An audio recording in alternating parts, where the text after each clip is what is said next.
A spring DAC for spring, obviously if you're in the Northern Hemisphere, how wonderfully apt. And to Holo Audio, they're well regarded amongst audiophiles at the moment for making great DACs, just getting the temperature of comments online and those people that are contacting me.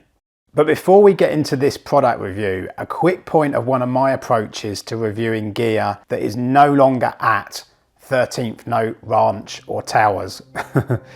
And that is that I'll often put in B-roll of gear that I no longer have when I'm making comparisons.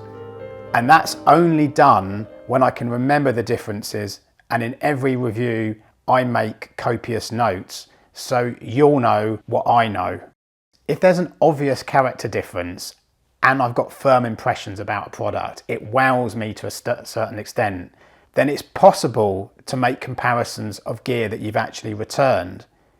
If you are umming and ahhing or the differences are slight, then obviously it doesn't make sense to make comparisons. So some obvious common sense and flexibility is needed here, because otherwise you wouldn't be able to pull out differences between, say, one DAC that has a wildly different character from another. But anyway, back to this spring DAC, and the technology it uses, R2R ladder DAC tech, is not new. In fact, it's the original way that converters were designed. 16-bit DAC will have 16 resistors in a row for each bit change step, if you like. But I'm just going to give my opinions on sound quality in this review for simplicity, because I've been through some editing marathons recently, the way I do video. Sound quality is the acid test anyway, and the longer videos go on, the more editing that you have to do.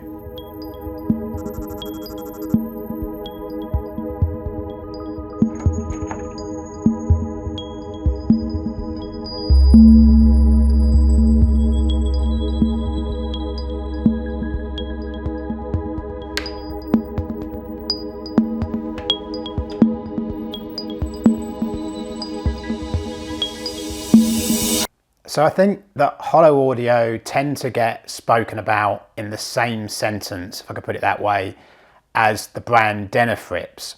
And this one, which is the €2,649, I believe, Spring DAC 3 Level 2, a bit of a long model name and to get your head around it, but easy once you do. It sits between the 2,359, that's right, Level 1 model, and then at the upper end, you've got the €3,379 KTE DAC in the spring range. But then after that, you've got the May DACs, which come with additional power supplies. And also you'll find that as you spec these DACs, you tend to get better capacitors and better power supplies. So the one I've got in this review doesn't have a preamp module installed. So if you want the preamp, you have to pay another €600. That's on their website at the moment. The standard model gets you a remote control. It's one of those little card type remotes, nicely designed. And there is no volume dial on the front of the case, but you use the buttons to go up and down with volume if you choose the model with the preamp module installed. Digital inputs, you've got AES EBU, coaxial, BNC, optical, USB, I2S, which isn't that common on some DACs, but on this one it's great to have. And then analog outputs, XLR balanced, and single-ended RCA, so fairly standard. So this is a non-oversampling R2R DAC with DSD natively supported, so there's no conversion to PCM formats before the audio signal gets to the DAC. Internally too, the DSD architecture is discrete from the PCM conversion architecture. But so far as build quality goes, there's an awful lot to lick your lips to with this DAC, because it's amongst one of the best cases that I've ever seen. Not of those silver type kind of raw metal, machine metal cases, where sometimes the milling machine can create some sharp edges, particularly if you're, edging out logos and so on. The case of this DAC is like a luxury anodized Japanese style case, with the nice orange sides, the orange buttons and the feet, and that kind of brushed surface effect. It's very, very nice indeed.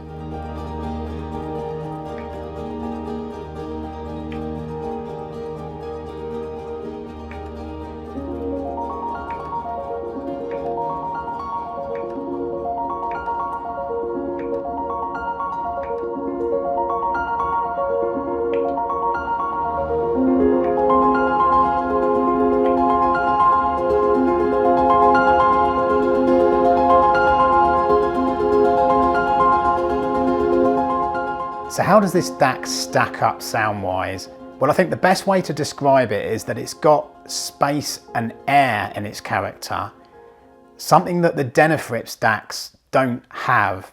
The treble is traced out like it should be, and it's natural and it's well presented and it's not over the top. It's not annoying, in other words, but it's more like a drawing and etching out a pencil line around the outline, as opposed to, I don't know, getting a knife and going around with a carving block or cutting out some meat like you're in the butcher's.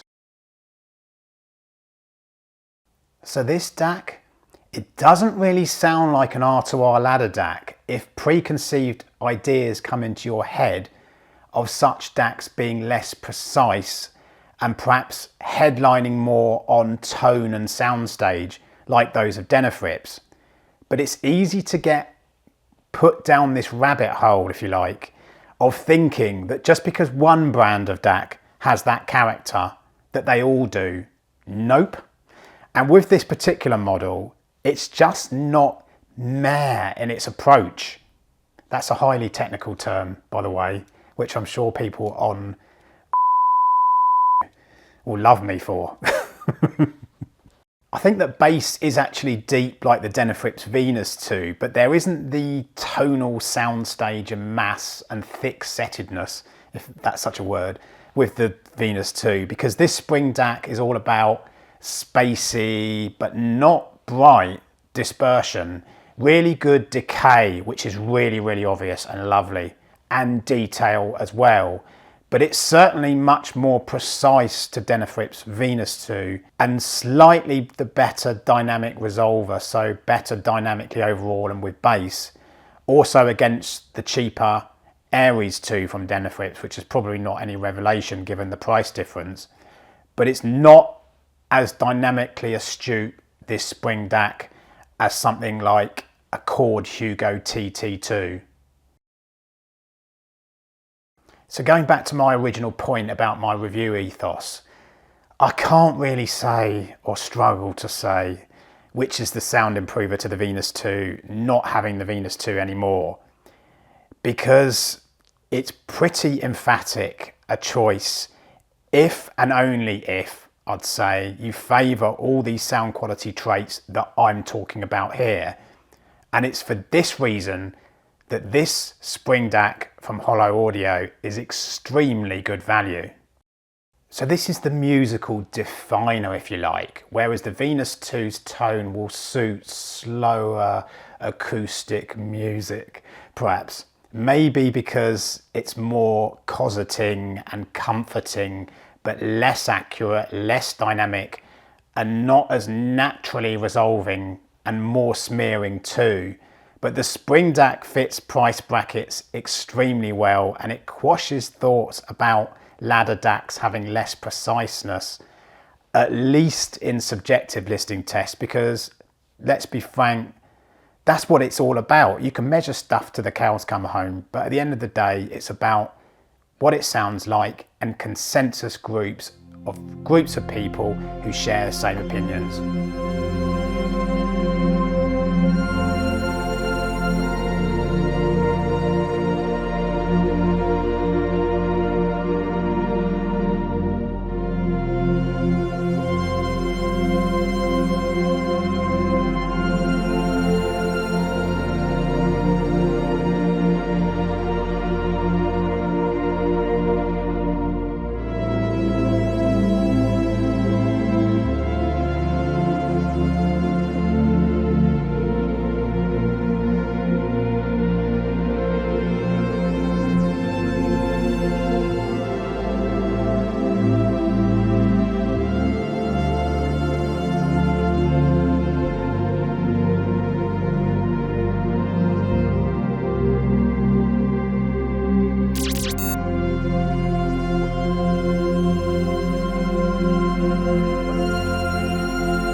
Just a quick shout out to Sonore's opticalRendu bridge module that I'm using again.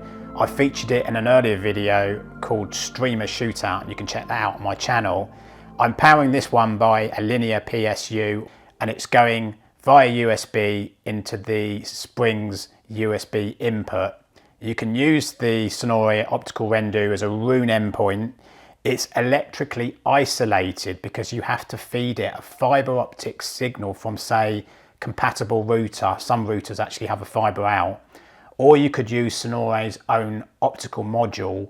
Or if you want to go a bit cheaper, you use something like a TP-Link Ethernet to fiber optic converter. You can probably pick that up in your local PC shop. You can actually feed the USB output of the opticalRendu into their new ultraDigital module, which is a USB to I2S converter. It also has a B and C output as well, and it uses an HDMI socket to feed the Holo DACs HDMI socket for slightly better sound. You can check out the manual for the reasons they explain why that might be a preferential input. But HDMI is generally used for I2S connections. Basically, in lay terms, a type of digital interface where the clock and data signal is split apart. So the pins on the HDMI plug carry different signals, which is in difference to SP-Diff, where they're all combined onto one hot wire. So this Holo Audio DAC is easily good enough to hear the soundstage gains and that fuller, more involving, less compressed sound that the galvanic isolation of the Sonore opticalRendu brings when you compare it just to using the USB output from my Inuos Zenith into the same DAC. I actually tried the opticalRendu before with the Qtis DAC and RME's ADI2 DAC FS, and it was good. But with this Holo Audio DAC, it's just on another level. The ultraDigital does help to exploit the I2S connection of this Holo Audio DAC, which sounds slightly better than if using its USB input. If you're just using a USB streamer, there is a little bit more vividity on the I2S connection to USB, but it is paper thin and small.